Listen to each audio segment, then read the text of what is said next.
ধর্ম হোক যার যার, বড় মা সবার। হ্যাঁ বন্ধুরা, আজকে আমরা চলেছি নৈহাটির সেই বড় মার কাছে।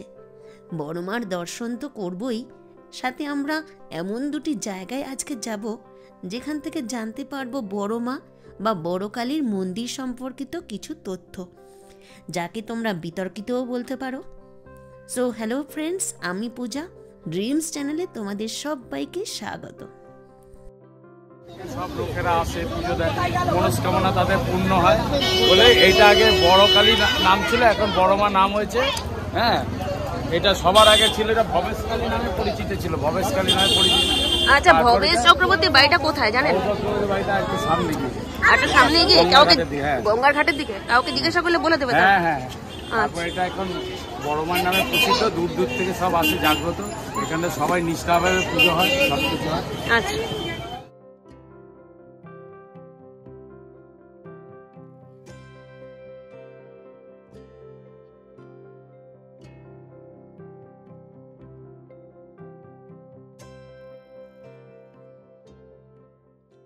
যেথায় আছে শুধু ভালোবাসাবাসী, সেথা যেত প্রাণ চায় না। সকলে উড়ায় যায় মা, আমার সাধনা মিটিল, আশা না পুরিল, সকলে মায়ের অপূর্ব রূপ দর্শন করে আমরা চললাম মায়ের যে আসল প্রতিষ্ঠাতা সেই স্বর্গীয় ভবেশ চক্রবর্তীর বাড়ি। ভবেশ চক্রবর্তীর দেখা পাওয়া তো সম্ভব নয়, কিন্তু আমরা কথা বলে এলাম তারই বাড়ির একজন সদস্যের সাথে।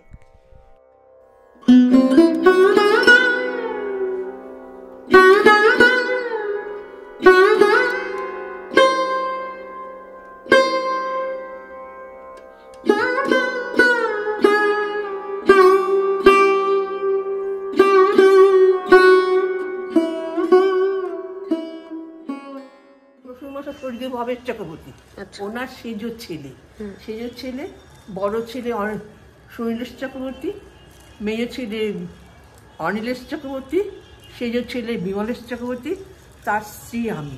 আচ্ছা, আর যে সব থেকে যুক্ত আছে শ্বশুরমশাই মারা যাওয়ার পর থেকে, বা শ্বশুরমশাই থাকতেও, ওই অমলেশ চক্রবর্তী, স্বর্গীয় অমলেশ চক্রবর্তীর আমলে যতদিন তারা বেঁচে ছিল ততদিন আমাদের বাড়িতে ভোগ হতো। ঠিক আছে, আমাদের বাড়িতে ভোগ হতো, তারপরে সেই ভোগ রান্না হয়ে রাত্রিবেলা পুজো ওখানে হচ্ছে, ভোগ নিয়ে চলে যাচ্ছে। শুধু আমাদের বাড়ি নয়, তারপরে দেখা গেল আমাদের বাড়িতে অসুবিধা হলো, তখন এই কমিটিরই এক লোক, তার নাম নিতাই চন্দ্র দে, ওই রাস্তার ওপারে ওনাদের বাড়ি। ওনাদের বাড়ি যখন হলো, সত্যি দেখছো তো এইটুকু জায়গার মধ্যে, ওইটুকু জায়গার মধ্যে আমাদের ছোট যা রানী দুঘরে আমার তাড়াতাড়ি করে রান্না করে খাওয়া হয়ে যেত। তার জায়গা ধুয়ে দেওয়া হলো, ওনারা সঙ্গে সঙ্গে উনুন তৈরি করে নিলেন। এইটাই খুব দেখবার, উনুন যেই তৈরি হয়ে টয়ে গেল সঙ্গে সঙ্গে উনুন ধরিয়ে দিল, উনুন ধরে গেল, এটা অদ্ভুত, কাঁচা উনুন ধরে গেল, তারপরে রান্না স্টার্ট হলো। মানে মায়ের কৃপা প্রথম থেকেই ছিল। হ্যাঁ, এটা ঠিকই, মায়ের কৃপা না, এই বাড়িতে এসে দেখেছি কৃপা প্রথম থেকে। পুজোর রাতটা দেখবার, মানে হই হই করে কাটতো। ও পুজোর রাতটা দেখবার মতন, লোকারণ্য চতুর্দিকে। সত্যদা পুজোয় বসলেন, তার আগে যিনি পুজো করতেন তার নামটা আমি জানি না। এখন যে পুজো করেন ওনার নামটা কি? এখন মানে সত্যদা মারা গেলেন রিসেন্ট, আবার আসছে বছরে এইবার যে পুজো বসবে, কে বসবে জানি না। এইখানটায় রান্না হয়েছে।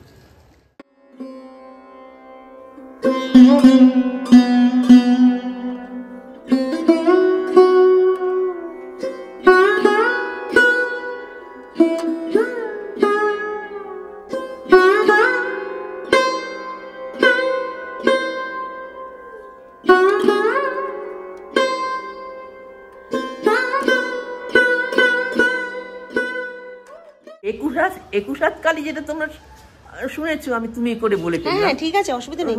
সেটা হচ্ছে রেলের ওপারে বিডিও অফিস আছে, ওখানে কুশাতকারী হয়, আচ্ছা এখনো হয়। এই যে আমাদের যে বড়মার যে মন্দিরটা, ভবেশ চক্রবর্তী তো প্রতিষ্ঠাতা।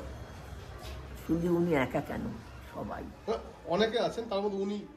স্বর্গীয় ভবেশ চক্রবর্তীর বাড়ি থেকে ফেরার পথে অটো চালক দাদা আমাদেরকে নিয়ে গেলেন বড়মার আদি মন্দিরে, যেখানে বড়মা মন্দিরের প্রধান পুরোহিত সত্যরঞ্জন চক্রবর্তী মায়ের পুজো করতেন।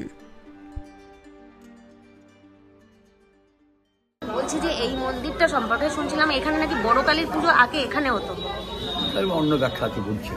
আচ্ছা, তো সেই ব্যাপারে আপনি একটু এই মন্দিরটা সম্পর্কে আপনি বলে দিন। মন্দির সম্বন্ধে 1968 সালে আপনার আমার যে গুরুর গুরু রামধনু চক্রবর্তী, যার মূর্তিটা মায়ের তলায় রয়েছে, উনি ওনার 4 শিষ্যকে নিয়ে মন্দির এখানে এসেছিলেন।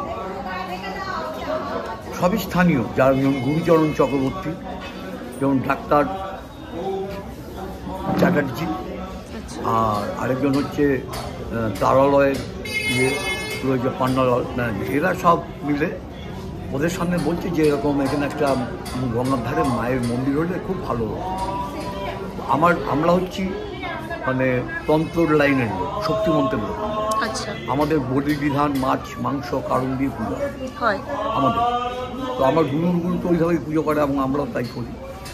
তখন তার ঠিক 6 মাসের মধ্যে উনি বেহরে গেছেন, রামধনু আমার গুরু উনি বেহরে গেছেন। বেহরে রাখার পর তখন ওরা ঠিক করলেন, গুরুচরণ চক্রবর্তী, তারপরে প্রবীণ চ্যাটার্জি, চরবীন চ্যাটার্জি, পান্নালাল, এরা সবাই মিলে ঠিক করলো। এবং গৌর সাধু একজন ছিলেন, উনি শিষ্য না, ওদের কর্মযোগে ছিল। ওরা মিলে ঠিক করলো জায়গাটা কিনে, কথাবার্তা বলে জায়গাটা কিনল। কেনার পর 68 সাল থেকে কাজ আরম্ভ হলো। তো 68 সাল থেকে যখন কাজ আরম্ভ হলো, আর অর্থনৈতিক অবস্থায় এই জন্য কিছুদিন কাজ বন্ধ ছিল। তখন ওই তলা একটা ঘর আছে, যেটা আমরা বলি সাধক পীঠ। আমরা ওখানে মানে জব ধ্যান আমরা করি। এবং আমাদের যে পুরনো যারা ছিল, বর্তমানে আমি একা আছি আর কেউ নেই, 36 জন ছিলাম, প্রত্যেকেই বেরোলে আমার বন্ধু বান্ধব। তো লাস্ট পর্যন্ত আমি আছি। তো আমার লাস্ট গুরু ভাই সত্যরঞ্জন চক্রবর্তী, উনি তো আমার। আর ওই বড় কালী, যেটা আমরা বড় কালী বলি, বড় মা বলি না, এইটা হচ্ছে বড় মা। দেখবেন বড় কালী লেখা আছে, রেজিস্ট্রেশনটা আমাদের হাতে করা। তো এই ভবেশ চক্রবর্তীর কথা বলছেন, উনি আমার বন্ধুর বাবা। এককালে সবই একসঙ্গে যোগ ছিল। আমার বাবা ভবেশ চক্রবর্তী, ওনাদের যে গ্রুপটা, তখন প্রথম ওখানে পুজো হয়। যেমন বড়কালী বলছে 100 বছর পূর্ণ হয়েছে, না, এই বছর হলো 87 বছর হচ্ছে, বুঝেছেন? এটা ভুল বলছে। এবার যখন ওরা ঠিক করল যে এত বড় একটা মূর্তি করবো রাস্তার পাশে, ওটাই চাবি, তখন আমার বাবা যে বন্ধু ছিল গিরিন্দাল চ্যাটার্জি, যারা ছিলেন, ওরা হচ্ছে তন্ত্র মতের লোক, আর ওরা হচ্ছে বৈষ্ণব মতের লোক। দুটো মত ভেবে বলে, তার জানি ওরা বলেছে কিনা, ওটা বলবে না। তখন কি হলো, এসে তার পাশে একটা পুজো হয় তন্ত্র মতে। ওই আমাদের যে রামধনু যে গুরুর গুরু, উনি পুজো করেন, আর ওটা তন্ত্র। তার পরের বছর, তার মানে এখানে যে পুজোটা হচ্ছে, ওটা এবার 87 হলো, এবার এটা 86 হলো, 1 বছর পর। যাই হোক, তারপর আমরা এই মন্দিরটা করি। মন্দির করার পর এই 2 বছর হলো, এখানে আমার গুরু ভাই সত্যরঞ্জন চক্রবর্তী মারা যায়। লাস্ট একদিন রোজ মারা যায়। এবং যেটা বলছে, উনি বড় কালী পুজো করতেন 39 বছর, সত্যরঞ্জন চক্রবর্তী। এইখানে পুজো হওয়ার পর রাত্রির 12টায় আমাদের এখানে মেন হচ্ছে বলি ছিল, এইসব বিভিন্ন ক্রিয়াকর্ম করে, আমাদেরই তো ওটা ছিল, আমরাই ওকে পাঠাবো। যাই হোক, ওখানে তো কোনো বলি টলি হয় না, ওই কি বছর মধ্যে পুজো, ওই জন্য তো দুটো ভাগ হয়ে গেছে। যাই হোক, তারপরে ধরুন এখন যে বর্তমান, তখন ধরুন মারা গেছে 2 বছর, খুব নগ্ন হয়ে গেছে মন্দির। এবং আমার বন্ধু বান্ধব যারা ছিল কেউই নেই, আমার একা সম্ভব না, যতক্ষণ 2 দিন পর্যন্ত করেছি। এখন স্থানীয় অনেক ছেলে পেয়ে গেছি, এবং যারা চাকরিজীবী বা রিটায়ারমেন্ট হয়ে গেছে, এরকমও আমরা অনেক পেয়েছি, সব স্থানীয়, বাইরে খুব ভালো ভালো ছেলে পেয়েছে। এই 2 বছরে মন্দির আগের থেকে অনেক উন্নয়ন হয়েছে, আরও হবে। একটা বজরংবলীর মন্দির, একটা কৃষ্ণের মন্দির, তলায় একটা কনফারেন্সের মতো ঘর হবে। আচ্ছা, এইখানটা দিয়ে গঙ্গার ঘাটটা বেরিয়ে আচ্ছা আরতি হবে রাত্রেবেলা, আরতি ঠিক আছে, কাজ চলছে সবে। হাজার হাজার মানুষ বুক ভরা আশা নিয়ে, একরাশ ভরসা নিয়ে ছুটে আসে বড়মার পায়ে একটু স্থান পেতে, একটু মাকে দর্শন করতে। আমরাও এসেছিলাম। ভিডিওটা এখন শেষ করছি। ভালো লাগলে লাইক, কমেন্ট, শেয়ার অবশ্যই করে দিও। আজ আসি।